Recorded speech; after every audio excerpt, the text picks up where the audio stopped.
2001 թվականին Պրիվետ Ռոբ արտահայտության համար Պողոս Պողոսյանը Արագած սրճարանի զուգահանում անզգույշ քաշքշուկի արդյունքում սպանվեց։ 24 տարի անց արտաշիրում է իրականացվելու եւ տեղեկություններ կան, որ Նիկոլ Փաշինյանի իշխանությունը ցանկություն ունի ձեզ կալանավորել։ Կրկին հարցս ուղում եմ։ Դուք չեք վախենում կրկին հայտնվել բանտում։ Շնորհակալություն։ Ես ինչ-որ բանից վախեցող մարդու տպավորություն եմ թողնում ձեր մոտ։ Եթե այդպես է, ես կամ ինձնից պիտի ինքս հիասթափվեմ, կամ ձեզնից։ Երևի առիթ չեմ տվել նման կերպ մտածելու։ Իդեպ դուք հիշեցրեցիք այդ դեպքը 2001 թվականին։ Նայեք, դուք գիտեք որտեղ եմ ես եղել, երբ այդ դեպքը կատարվել է։ Ես որտեղ եմ եղել։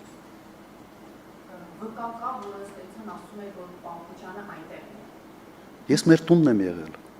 Ես չգիտեմ ինչ վկա եմ ով գտել։ Դեպքը կատարվել է այդ սրճարանը լքելուց մոտ 40 րոպե հետո, 35-ից 40։ Դա քրեական գործում է։ Եվ ըստ էության իմ թիկնազորը, նախագահի թիկնազորը այլևս այդ սրճարանը, այսպես ասենք, պահպանվող օբյեկտ չէր։ Ես այնտեղ չէի։ Ես դեպքի մասին իմացել եմ առավոտյան։ Առավոտյան են ինձ զեկուցել։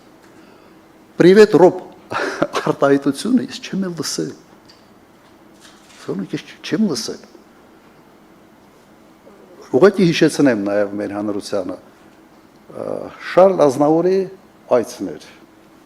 Հայաստան, եւ մենք միասին շատ լավ ժամանակ ենք անցկացրել այդտեղ։ Մենք մտնելուց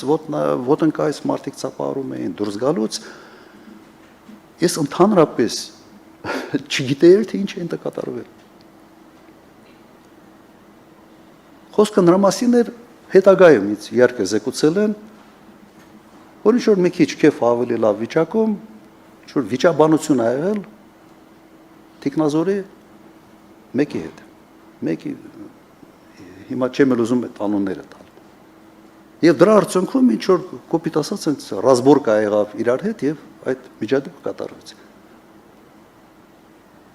Հիմա եթե դա համեմատում ենք այդ Շարասյան հղի կնոջ սպանելու, մոտով անցնելու, սենց նայելով, չկաղնելու, չօգնելու, նույնիսկ Շարասյան բժիշկին չթողելու տեղի մասում ո՞նց կարող համեմատել։ Համացան ուղղակի եզրեր չկա։ Հիմա ինչ վերաբերում է, պատկերացրեք գիտեք, նույնիսկ տարօրինակը ինձ ասում են պրիվետ Ռոբ։ Մերս էլ է ինձ Ռոբ ասում, ասել միշտ։ Բելան, տիկին Բելան ինձ Ռոբ է ասում տունը։ Ես խի պիտի դրանից նեղանամ։ Ինչ հասկանում եք, ես իմ մանկական ընկերները սաղ ինձ Ռոբ են ասում։ Ում հետ դպրոց կամ ինչ-որ միտեղ համասարան եւ այլն, պոլիտիկ։ Հիմա չի հայհոյել, բան չասել է պրիվետ Ռոբ։ Ու ես դրանից պետք է նեղանամ, լավ, այդ աբսուրդը կամ հիմարությունը շատ կներեք, բայց մի բառեր կօգտագործեմ, այդ էշությունը տարածում ստացավ։ Այսքան։ Հիմա գիտեմ, էլի ինձ միշտ ասում են, այդպես բառեր մի օգտագործեք, հատուկ ասացի։ Իդեպ, նաև շատ կներեք եւս կավելացնեմ, այդ միջադեպի մասնակիցը անմիջապես ազատվեց աշխատանքից։ Անմիջապես, հենց որ ինձ զեկուցեցին, դատվեց։ Անմիջապես։ Հիմա ես նույնիսկ չգիտեմ, էլ ինչ ձևով պետք է իշխանությունը արձագանքեր։